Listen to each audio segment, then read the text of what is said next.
In Buddhism, vows are an assumption that you need them because you're living in a way that forgets something you hold to be important. So it's like valuing what you always valued, even before you were Buddhist, before you had the vows, you had these sets of ideals.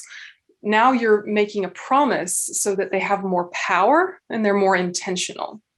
So the assumption is that you're trying to adjust your habits to live in a more intentional way, which implies that you know that you will break them because it's new to put so much emphasis on them. Just because you love loving kindness and patience doesn't mean that you have loving kindness and patience consistently. So having an aspiration isn't the finished product, and that there would be no point in having vows if you could keep them perfectly from the very first moment. Why would you need them?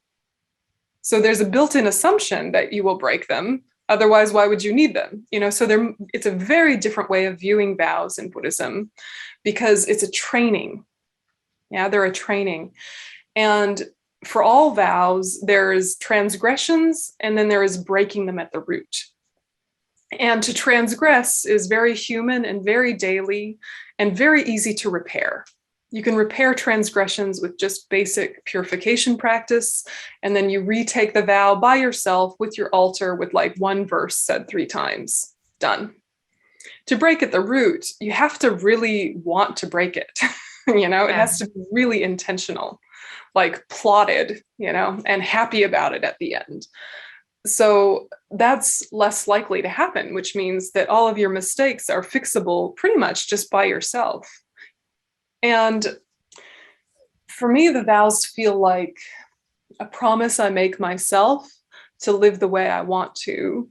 And when I forget them, it's not like I am bad, it's that I forgot. I forgot what was important, or I shrunk my vision to small me and just this day instead of expansive, So it's an interesting thing to play with. So I guess the main advice I would give you with keeping vows is read them. Every day? Yeah, read them often, and then pick one as a project for a while. Because even the Bodhisattva vows, there's 18 Bodhisattva vows, 48 secondary offenses. It's a lot. So if you read them through, even just quickly, once a week, and then zero in on one and say, this week, this vow is my priority to keep as perfectly as I can. Of course, I try with the other ones, but this one is my focus. And it kind of organizes your mind. It also helps you if you have doubts about what is this vow about, or like what's the practical application of it. So it might encourage you to investigate a commentary or ask a question that you hadn't gotten around to asking before because it just wasn't forefront in your mind. Yeah, or even reminding you bodhicitta, which is the whole point of the vows. Yeah, exactly. And so it's like every day remember bodhicitta, but the specifics of the bodhisattva vows once a week.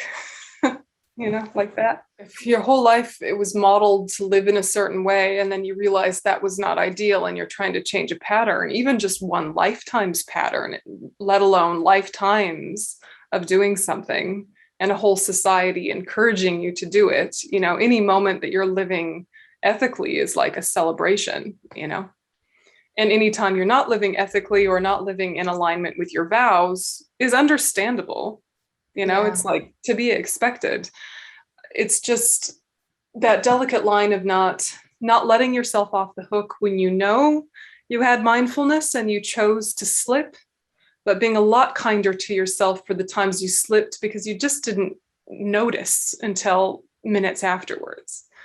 So it's this regret versus guilt issue is a huge issue for us to understand as people that did not grow up Buddhist, because Tibetans don't believe in guilt.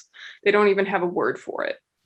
But when they say regret, they just mean recognizing a fault to be a fault with responsibility, not identification. It's just like a whoops. And also rejoicing that you do have the vows, which is amazing.